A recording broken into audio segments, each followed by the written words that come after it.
This is question number 16 from objective 1 from maths Verma's book.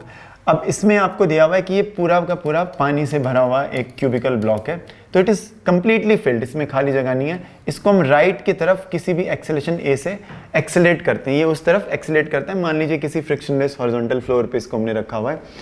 और अब इन्होंने पूछा है कि द रिजल्टेंट नॉर्मल फोर्स, क्योंकि ऑब्जेक्टिव 1 का क्वेश्चन है तो इन चारों में से एक ऑप्शन ही करेक्ट हो सकती है। अगर आप ऑप्शंस को पढ़ेंगे तो उनसे भी हमें पता चलेगा कि इनमें से एक ही ऑप्शन करेक्ट होगी।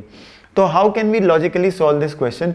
इसमें पूछा है कि जो नॉर्मल फोर्स लग रही है बॉक्स के ऊपर पानी की वजह से, वो कहाँ से दिखानी चाहिए हमें। मतलब अगर ये ब्लॉक्स का टॉप वाला फेस है तो क्या हमें वाटर की वजह से जो नॉर्मल फोर्स इसके ऊपर लग रही है उसको यहाँ दिखाना चाहिए, या उस फोर्स को हमें यहाँ दिखाना चाहिए। यहाँ दिखाएंगे तो ये सेंटर पे दिखा रहे होंगे, यहाँ दिखा रहे होंगे तो towards the right of the centre दिखा रहे होंगे, यहाँ दिखा रहे होंगे तो towards the left of the centre दिखा रहे होंगे। तो हमें टोटल नॉर्मल फोर्स को लॉजिकली किस पॉइंट पे दिखाना चाहिए। तो instead of going deeply into concepts of talk और थोड़ा और मुश्किल मैकेनिक्स, हम इसको सिंपल वे से देख के यहाँ पे समझ सकते हैं कि हमें जो टोटल नॉर्मल फोर्स है ऊपर वाले फेस पे, क्या हमें सेंटर पे दिखानी चाहिए या towards the left of the centre या राइट ऑफ द सेंटर दिखानी चाहिए।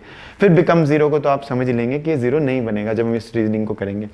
तो मैंने यहाँ पर कहीं पर एक सर्टेन स्मॉल सिलिंड्रिकल वॉल्यूम, ये एक छोटी सी सिलिंड्रिकल वॉल्यूम ली है जिसकी लेंथ है L और जिसका एक infinitesimally small area of cross section को अगर मैं यहाँ पर स्मॉल कैपिटल A मान लेता हूँ, क्योंकि एक्सेलेरेशन हमें स्मॉल ए दी हुई है तो एरिया ऑफ क्रॉस सेक्शन को वैसे तो हमने कैपिटल A लिखा है लेकिन ये बहुत ही स्मॉल एरिया है। अब ये 1 पॉइंट है, ये 2 पॉइंट है, यहाँ पे 1 यहाँ पे 2 पॉइंट। अब आप इसको अर्थ फ्रेम से देखेंगे तो ये वॉल्यूम एक्सेलेरेट कर रही है विद द एक्सेलेरेशन A। तो लेकिन इसके ऊपर फोर्सेस कौन सी लग रही हैं, तो इधर से जो हाइड्रोस्टैटिक फोर्स लगेगी और उधर से जो हाइड्रोस्टैटिक फोर्स लगेगी, ये वाली फोर्स P2 इंटू A ये ज़्यादा होनी चाहिए। ये 2 पॉइंट है, ये 2 पॉइंट है, और P1 इंटू A कम होनी चाहिए। तो ये नेट फोर्स टुवर्ड्स राइट है। ये न्यूटन सेकंड लॉ की इक्वेशन है इस स्मॉल इनफाइनिटेसिमल वॉल्यूम के लिए, क्योंकि एक छोटी सी वॉल्यूम है, बिकॉज एरिया ऑफ प्रोजेक्शन कम है। तो ये नेट फोर्स टुवर्ड्स राइट और ये मास है। अगर इसकी लेंथ L है, इसका एरिया ऑफ प्रोजेक्शन ये है, तो ये इसका मास है, mass into area of projection. तो अब 2 पॉइंट के ऊपर जो प्रेशर आएगा वो कितना आएगा।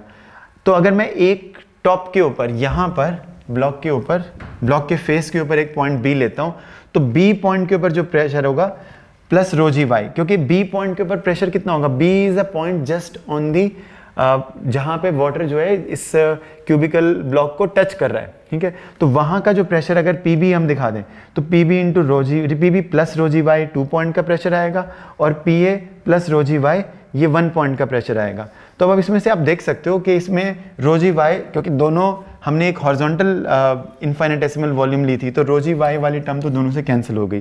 तो ये एरिया ऑफ क्रॉस सेक्शन को भी मैंने दोनों तरफ से कैंसिल कर दिया है, तो वहाँ पे एरिया ऑफ क्रॉस सेक्शन वाली टर्म नहीं है, तो ये यहाँ पे टर्म आ गई और ये यहाँ पे कैंसिल हो गई। तो अब इसमें ध्यान से देखें, अब इस इक्वेशन में PB और PA ये दोनों आपस में दोनों सेम नहीं हो सकते, क्योंकि ये नॉन जीरो टर्म है। तो PB और PA सेम नहीं हो सकते, तो कौन सा ज़्यादा होगा, B पॉइंट पे प्रेशर ज़्यादा होगा as compared to A point. अब जब B पॉइंट का प्रेशर A पॉइंट के प्रेशर से ज़्यादा है, अब इसका मतलब क्या है, इसका मतलब यह है कि B पॉइंट के ऊपर जो वाटर है वो ऊपर वाले फेस के ऊपर ज़्यादा फोर्स लगा रहा होगा, ठीक है। तो क्योंकि B का प्रेशर ज़्यादा होने का मतलब यही है कि B पॉइंट पे वाटर जो है ऊपर वाले फेस को टच कर रहा है, तो वो ऊपर वाले सरफेस के ऊपर B पॉइंट पे ज़्यादा फोर्स लगा रहा है। या आप ये कह लो कि जो ऊपर वाला जो क्यूबिकल बॉक्स है उसका जो फेस है वो B पॉइंट पे ज़्यादा फोर्स लगा रहा है वाटर के ऊपर, और उस वजह से वाटर उसके ऊपर ज़्यादा फोर्स लगा रहा है न्यूटन थर्ड लॉ से। तो in any case B point का प्रेशर ज़्यादा होने से अगर मैं B के ऊपर एक छोटी सी स्ट्रिप लेता हूँ, यहाँ पे मैं एक छोटी सी स्ट्रिप लेता हूँ तो यहाँ पे फोर्स ज़्यादा है, और अगर मैं A पॉइंट जाए वहाँ एक छोटी सी स्ट्रिप लेता हूँ वहाँ पे फोर्स थोड़ी सी कम है। तो अब देखो यहाँ से जब हम इस तरफ जाते हैं तो फोर्सेस बढ़ती जाएंगी। तो यानी कि जो सेंट्रल लाइन है ऊपर, अगर मैं फेस पर सेंटर में से एक ऐसे हॉरिजॉन्टल एक लाइन बना दूं तो इस लाइन के इस तरफ वाली फोर्सेस ज़्यादा हैं। तो हम ये समझते हैं कि जो नेट फोर्स हमें कहाँ दिखानी चाहिए, नेट नॉर्मल कॉन्टैक्ट फोर्स हमें कहाँ दिखानी चाहिए, to the left of the centre. ये राइट है, ये लेफ्ट है, to the left of the centre दिखानी चाहिए। Question 17 from objective 1। पहले वाली प्रॉब्लम के साथ ही इसको हम रिलेट करके पढ़ रहे हैं। तो इसमें दोबारा से हमारे पास वही आपके पास एक ब्लॉक है, वही ब्लॉक है, और ये क्यूबिकल ब्लॉक के अंदर वाटर कंप्लीटली फिल्ड अप है और ये टुवर्ड्स राइट एक्सेलेरेट कर रहा है। तो सेम सिचुएशन है, तो अब हम इसमें क्या कर सकते हैं, हम इसमें सिर्फ ये जो आपका पास क्यूबिकल ब्लॉक है, जो यहाँ पे पानी है, हम पानी का अलग से फ्री बॉडी डायग्राम, अब ये सिर्फ हम वाटर का ब्लॉक इमेजिन कर रहे हैं, इसमें क्यूब नहीं है, ये सिर्फ वाटर के जो अंदर शेप बनी हुई है उस शेप को हम यहाँ पे दिखा रहे हैं। अब आप देखिए, क्योंकि ये पूरे का पूरा वाटर इस तरफ ए एक्सेलरेशन से जा रहा है, तो अब इसके ऊपर वाटर के ऊपर फोर्सेस कौन सी लग रही हैं जो इसको उस तरफ ए एक्सेलरेशन ले जा रही हैं। तो वाटर क्या करेगा, वाटर क्यूब की जो ये वाले फेस है इसके ऊपर फोर्स लगाएगा, मान लीजिए F2, तो क्यूब इसके ऊपर वापस ऑपोजिट डायरेक्शन में F2 फोर्स लगाएगा।